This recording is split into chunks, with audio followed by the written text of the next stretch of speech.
Bom, eu tenho trabalhado de forma experimental com coaching, né?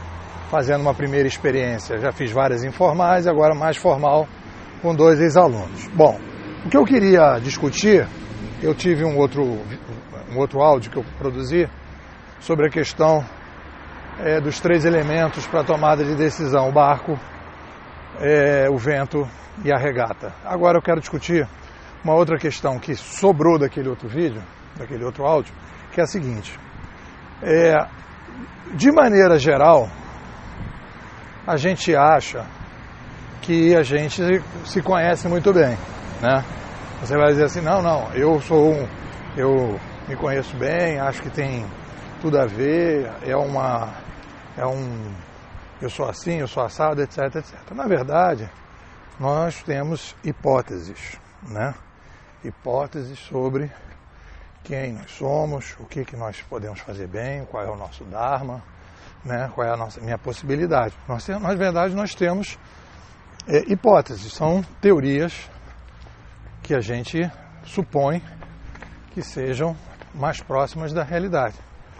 Então, eu tenho trabalhado a ideia, estou usando o conceito que é um conceito que está bem difundido aí nas startups, que é o conceito da startup enxuta, né? Que é o modelo, a ideia de que você tem que errar barato e errar rápido. E eu acho que a gente tem que trabalhar toda a nossa ideia de autoconhecimento como uma hipótese, né? Você não tem certeza sobre aquilo que você acha que você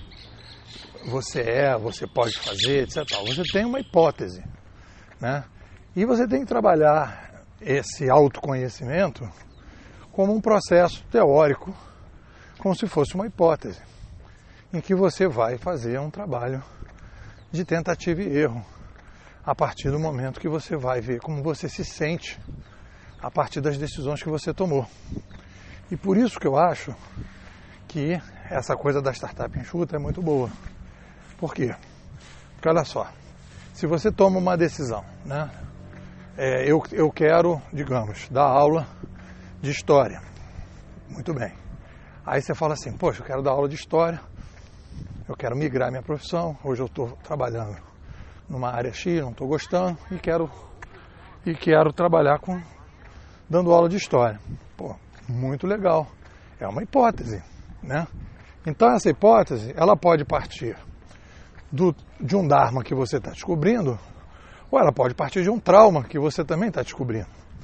O teu pai proibiu você de fazer história quando você era novo, e você agora resolveu fazer história para criar essa, digamos, se afirmar enquanto pessoa. Mas isso necessariamente não quer dizer que você realmente gostaria de dar aula de história, né? Nada vai dizer isso. Você criou essa teoria, essa hipótese. Então o que você tem que fazer? Você vai ter que se sentir dando aula. Você vai ter que ver como você se sente dando aula, né? Para começar a afinar, primeiro fazer uma brincadeira, né? É o dharma ou é um trauma, né? Você está trabalhando em cima de uma realidade ou em cima de uma fantasia que você está fazendo na realidade? Como é que você vai descobrir isso?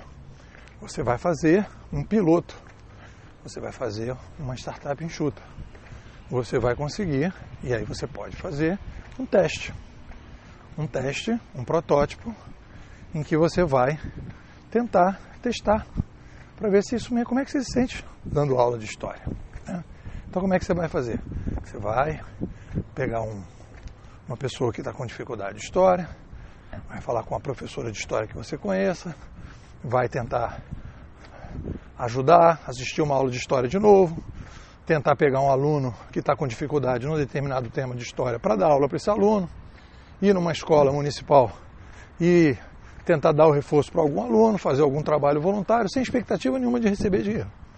E aí você vai se sentir, você vai lá diante do aluno e vai dizer assim, como é que eu me senti? Pô, caramba, eu me motivei, foi super legal, eu estudei, o garoto subiu, criei um modelo novo de dar aula, criei uma estrutura nova, apresentei coisas pela internet, apresentei um vídeo do YouTube, pô, foi show de bola, pô, me vejo completamente trabalhando nisso. Então, isso é um sintoma de que você tem realmente um Dharma aí, algo interessante para você pensar.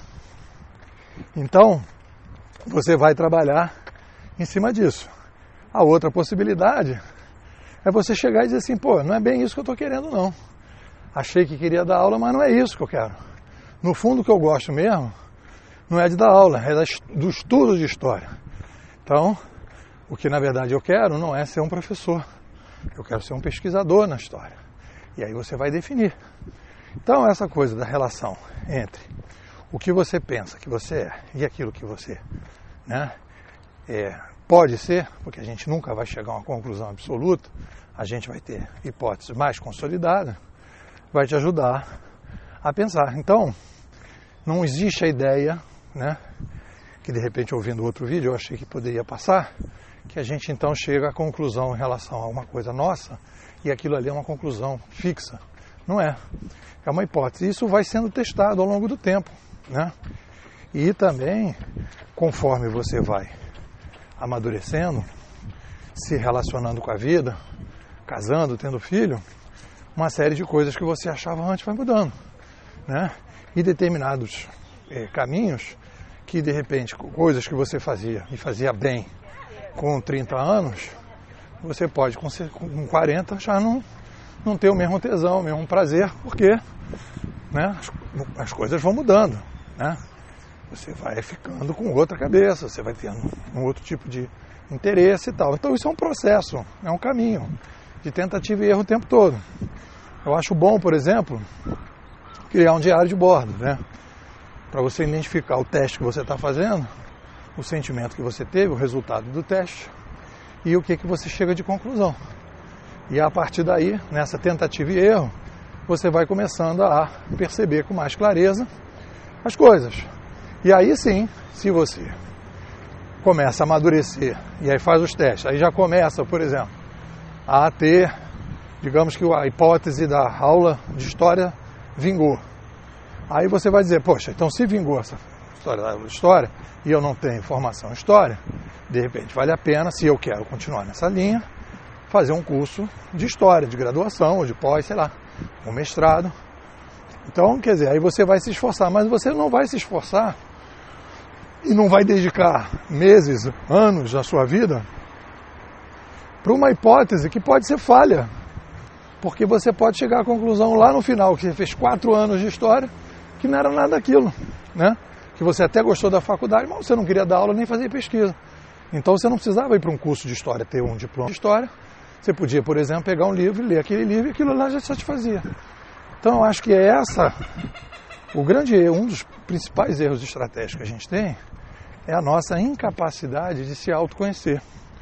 E a gente também tem a ilusão de que o autoconhecimento é uma pedra, é uma fotografia, não é um filme.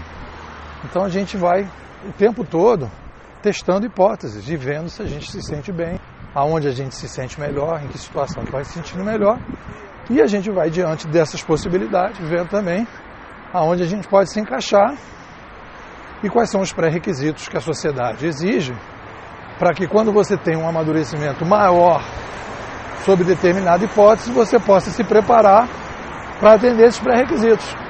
Mas você não vai para atender os pré-requisitos antes de você poder ter experiência. Eu acho que se esses alunos que fazem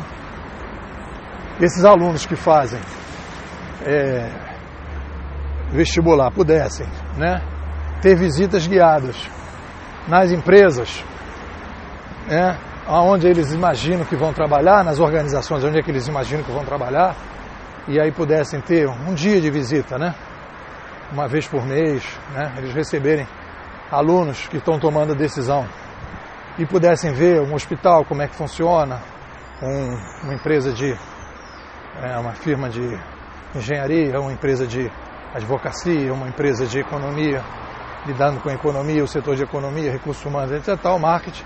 Então as pessoas poderiam tomar as decisões com mais consistência. Então, o que você precisa é ver como você se sente. O sentimento aí é a referência, né, para ver se aquela teoria que você criou sobre o que você é e o que você quer bate com a realidade. E aí você então chega a uma conclusão e a partir daí você começa a tomar mais decisões mais consistentes, mais permanentes, investir mais, né? E aí você evita gastar, que é a ideia da startup enxuta, que é errar rápido e errar barato. Eu acho que essa é a filosofia de uma estratégia de vida. É isso.